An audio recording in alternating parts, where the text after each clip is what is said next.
अस्सलामुअलैकुम, मैं आसिया सिद्दीकी और आप देख रहे हैं बसीरत ऑनलाइन। दोस्तों, आज हम बात करने वाले हैं बिहार इलेक्शन के बारे में। लेकिन उसके पहले अगर आपने अभी तक हमारे चैनल को सब्सक्राइब नहीं किया तो हमारे चैनल को सब्सक्राइब करें और साथ में लगे हुए बेल आइकॉन को दबाना ना भूलें, ताकि हमारी तमाम लेटेस्ट वीडियोस आप तक पहुंचती रहे।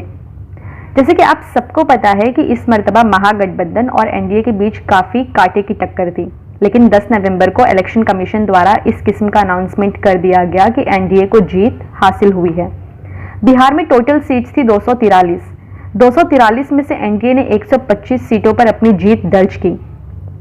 इस मरतबा आपने देखा होगा, जब इलेक्शन की काउंटिंग हो रही थी तब दोनों पार्टियों के बीच में जो वोटिंग नंबर का डिफरेंस था वो काफ़ी कम था और बहुत सारी जगहों पर ये वोटिंग नंबर के बीच का डिफरेंस 1000 से भी कम देखने को मिला।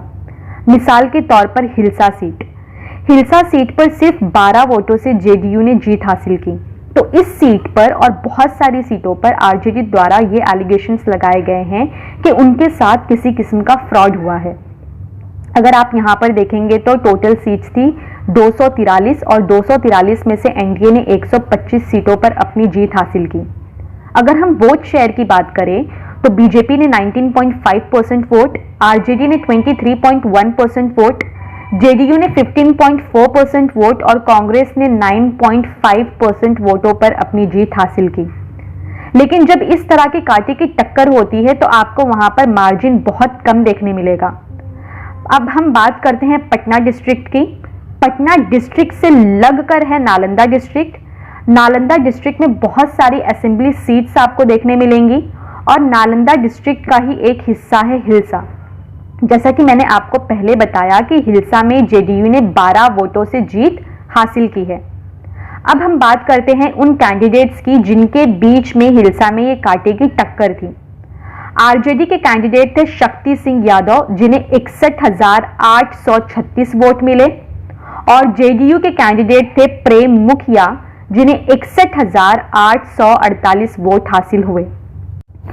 अभी आरजेडी द्वारा रिटर्निंग ऑफिसर पर इस किस्म का इल्जाम लगाया हुआ है कि रिटर्निंग ऑफिसर ने पहले कहा था कि आरजेडी को 547 वोटों से जीत हासिल हुई है और आरजेडी को विक्ट्री सर्टिफिकेट बहुत जल्दी मिल जाएगा।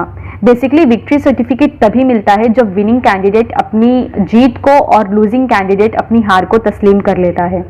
लेकिन रिटर्निंग ऑफिसर के पास कुछ समय बाद सीएम द्वारा किसी किस्म का कॉल आया और रिटर्निंग ऑफिसर ने अपने स्टेटमेंट को चेंज करते हुए कहा कि नहीं भाई, जेडीयू को 12 वोटों से जीत हासिल हुई है।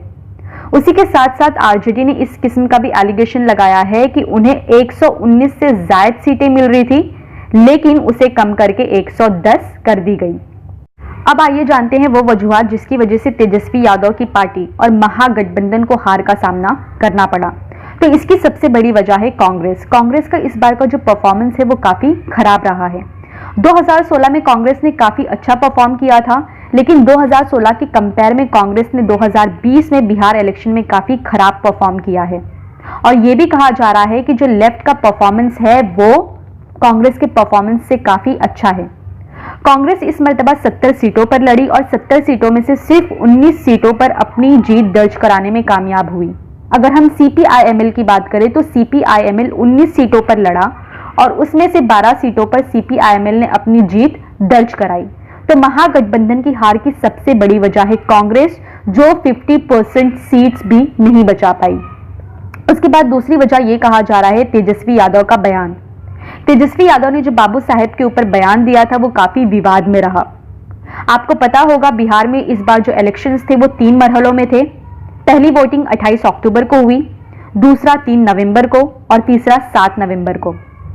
पहले मरहले की वोटिंग में 28 अक्टूबर को महागठबंधन का परफॉर्मेंस काफी अच्छा रहा और अगर हम बात करें एनडीए की तो एनडीए का परफॉर्मेंस काफी पुअर रहा।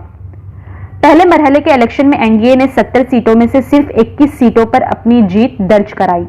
दूसरे मरहले की वोटिंग में, जो कि 3 नवंबर को थी, एनडीए ने 51 सीटों पर अपनी जीत दर्ज कराई और तीसरे मरहले की वोटिंग में एनडीए ने 53 सीटों पर अपनी जीत दर्ज कराई। और यह भी कहा जा रहा है कि महागठबंधन की हार की यह भी वजह थी अपर कास्ट हिंदुओं का एनडीए को सपोर्ट। अपर कास्ट हिंदूज जो 16.16% है बिहार में, उनका पूरा सपोर्ट एनडीए को था। उसी तरह से ओबीसी जो 52% है, ओबीसी का भी पूरा सपोर्ट एनडीए को था। अब हम बात करते हैं एनडीए की मेन पार्टी और सपोर्टिंग पार्टी की। एनडीए की मेन पार्टी थी जेडीयू और सपोर्टिंग पार्टी थी बीजेपी।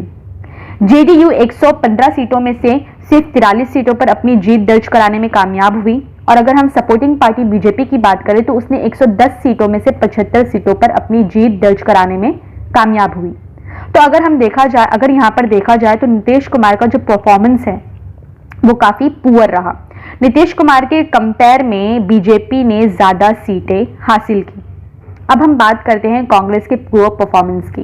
कांग्रेस का जो परफॉर्मेंस है वो दिन ब दिन काफी पुअर होता जा रहा है, क्योंकि कांग्रेस के जो मेंबर्स है, कांग्रेस के जो मिनिस्टर्स है, वो जमीनी मुहाज पर काम नहीं करना। देखना यह है कि जिस तरह की राजनीति इस मर्तबा बिहार इलेक्शन में अपनाई गई, उसी तरह की राजनीति 2021 में होने वाले वेस्ट बंगाल के इलेक्शन में अपनाई जाती है या नहीं।